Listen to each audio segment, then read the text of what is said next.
मैंने अपनी बीवी को खोया है, वो दर्द मेरे को मालूम है, किसी और को नहीं। वो दिखावे के लिए कट मारे गए पेट में, उस पर कोई भी टांके नहीं लगे थे। उसके भी हमारे पास गांव में की चश्मदीद औरतें हैं। डॉक्टरों की गलती है, वहाँ पे जो इक्विपमेंट नहीं है उन सभी चीज़ों की गलती है। ने साइन करके दिया कि भी हमारे पेशेंट अंदर गया, उसके साथ आप कुछ भी करो मर जाए, हमारे अब डॉक्टर की कोई जिम्मेवारी नहीं है, जिम्मेवारी उसकी जो साइन करके दे रहा है। उन्होंने ऐसे दे दिया जैसे डेड बॉडी बिल्कुल आंखें बंद करके IGMC शिमला के लिए ले जाओ जी। उसको 2:15 बजे वहाँ से भेजा जा रहा है। 3 बजे बोलते हैं शिमला में आकर कि इसकी डेथ लगभग 2.5-3 घंटे पहले हो चुकी है।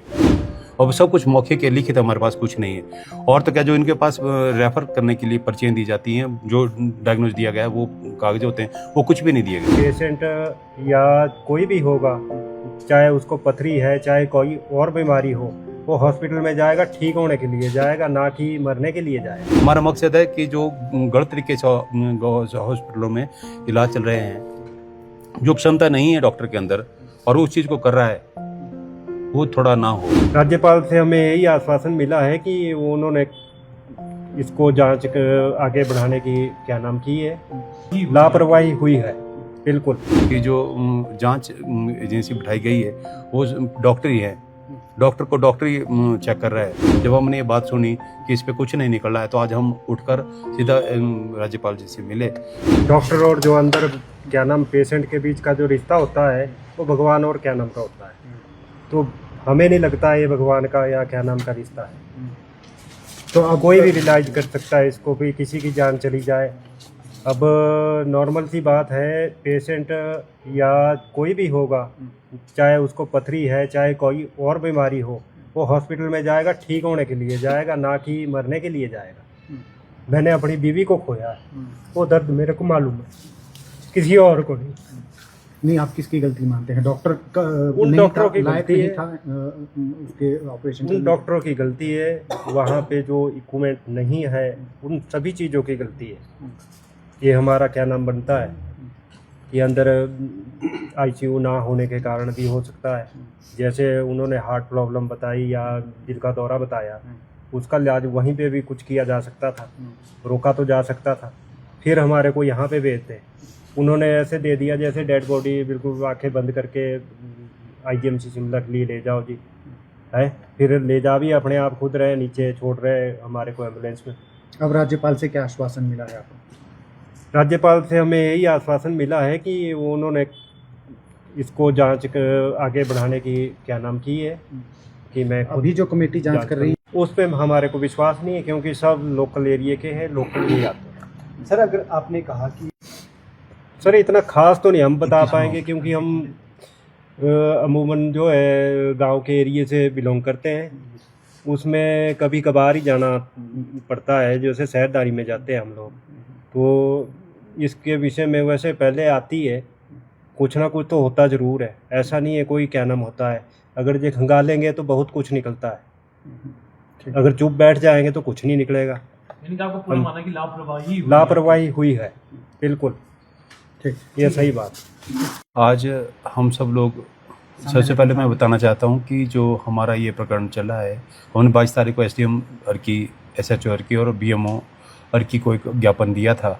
उन्होंने हमें आश्वासन दिया था कि 3 दिन के अंदर आपको इसका जो भी हमारी फाइंडिंग होगी आपको दे देंगे।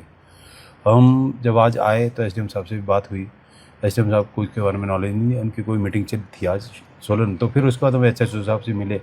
SHO साहब ने हमें जो बताया उसमें हॉस्पिटल में जो हमें आई फाइंडिंग अभी तक मिली है, उसमें बताया गया कि जो लेडीज़ थी उनका यहाँ पर एक बार सांसें रुक गई थी, और जब सांसें रुक गई तो हमने उनको CPR दिया, और उसके बाद उनकी फिर सांसें वापस आ गई और फिर हमने अर्की भेज दिया। जबकि हुआ उसके अपोजिट है। हंसराज जी जो उसके पति हैं आज साथ में हैं, आज पहली बार कैमरा फेस करेंगे, आप सब लोगों ने भी दिखाएं, और इनके मुंह से भी हम सुन सकते हैं कि जो स्थिति हुई थी। हम अपनी तरफ से कोई कहानी नहीं सुनाएंगे। आज एक हमारे परिवार में ये हुआ है, कल किसी और के परिवार में होगा, और होता भी रहा है। क्योंकि जब अर्की का जैसे हॉस्पिटल की स्थिति हम आज के समय में देखें, बहुत अच्छे डॉक्टर हैं, कोई शक नहीं है, पर व्यवस्था वैसी नहीं है। और व्यवस्था वैसी ना होने का मतलब कि जैसे ब्लड बैंक वहाँ पर नहीं है। आप जब ऑपरेट करते हैं ब्लड नहीं होगा तो आप किससे ब्लड लेंगे? वहाँ पर कोई भी और ऐसा साथ में नहीं था कि जो उसके ब्लड ग्रुप के हिसाब से मिलता हो उसे ब्लड दे देता। ब्लड लॉस होता है।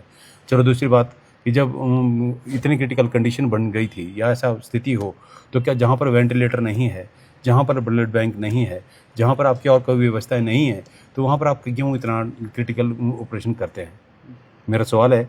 हाँ, ये कई बार ऐसी परिस्थितियाँ बनती है कि पथरी का बहुत बड़ा लेवल होता है, जान निकलने की बारी है, तो वहाँ पर वो ऑपरेशन हो जाए तो जायज़ बनता है। क्या 13 mm पे जायज़ था वो पथरी का ऑपरेशन करना वहाँ पर?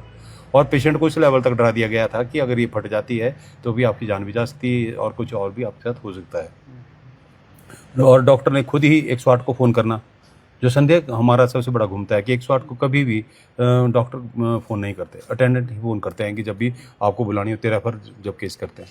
हर की तो मैं बात करता हूँ, और जगह क्या होता है हमें पता नहीं है। और जब हम CMO साहब का उस दिन जवाब हमने सुना था, डायरेक्टर हेल्थ का भी हमने जवाब सुना था कि यहाँ पर 2 एनेस्थीसिया के डॉक्टर हैं।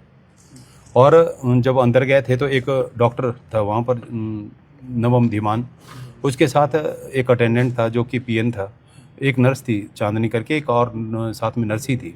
वो 4 जने थे वहाँ पर, जो कि इसके आप पुष्टि आप इनके माध्यम से भी कर सकते हैं, क्योंकि मैं चश्मदीद नहीं हूँ, पर इनके मुंह से जो हमने सुना है मैं आपको ये बता सकता हूँ। राज्यपाल से क्या डिमांड किस है? तरह से तो हमने जो अभी ये प्रकरण होने के बाद ही हम तो इसमें बीच में आए हैं, क्योंकि जब ये था ये सरप्राइज़ की तरह हुआ। इन्होंने कहा था कि हम सरप्राइज़ देंगे, इनकी बहन के साथ इनकी साली थी, उससे बात हुई थी उनकी कि पहले दिन कि हम सरप्राइज़ देंगे और ऑपरेशन कराने के बाद ही बात करेंगे आपसे।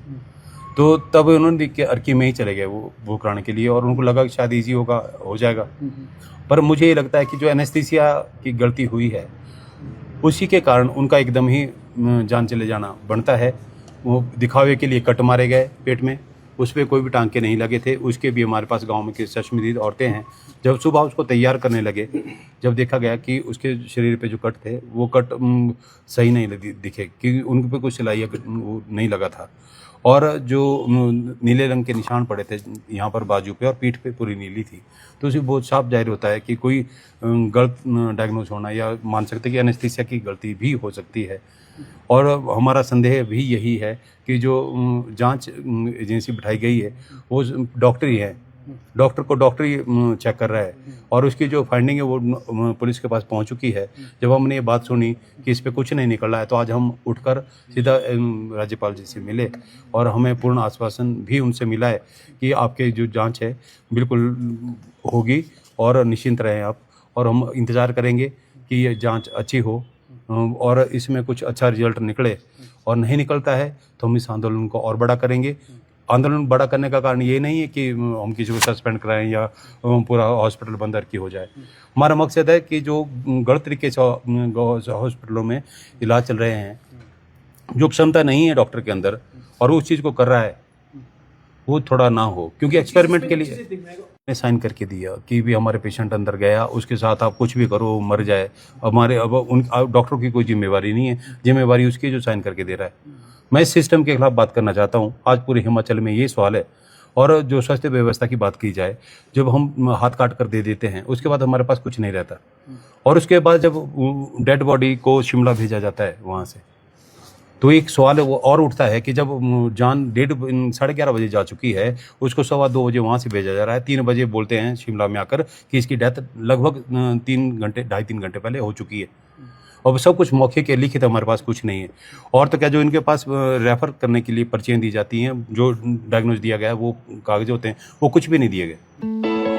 पंछी सा उड़ने लगे हैं, सूरज को छूने लगे हैं, यारों से मिलने लगे हैं, एक ख्वाहिश बन के आंखों में सपने जगाओ, नॉलेज की गोते लगाओ, मंजिल के करीब आओ, एक फाइल में आके आशियाना, शुरुआत सबकी है यही से होना, यही है कहना, एक फाइल हमारा ठिकाना, एक फाइल दिल में रहना।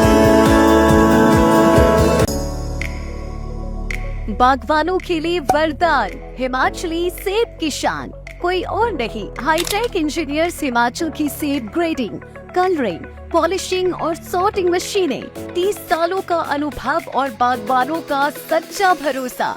केवल बनी बनाई मशीनें ही नहीं, आपकी जरूरत के अनुसार बनती है मशीनें और होता है कमाल विद 0 मेंटेनेंस कॉस्ट। अधिक जानकारी के लिए दिए गए नंबरों पर संपर्क करें।